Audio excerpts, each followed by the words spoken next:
ની છે અમે એમને પ્રેમથી સીતારામ કહેતા હતા. પછી અમારા ગામમાં વિક્રમભાઈ એમનું નામ હતું. એ એક નાયક હતા.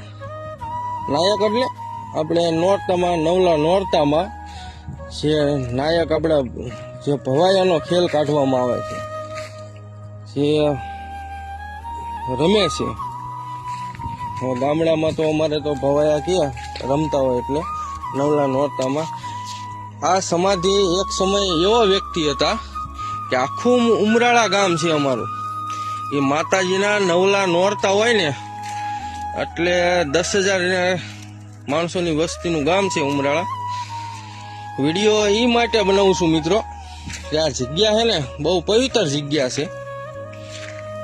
આ બાજુમાં 300 મીટર પાળિયા ઠાકરની વિહળ વીરડી કહેવાય છે. જો ઉમરાળાની અંદર ઉમરાળાનો હર કોઈ વ્યક્તિ હોય ગઢિયા હોય એને ખબર હોય કે વિહળ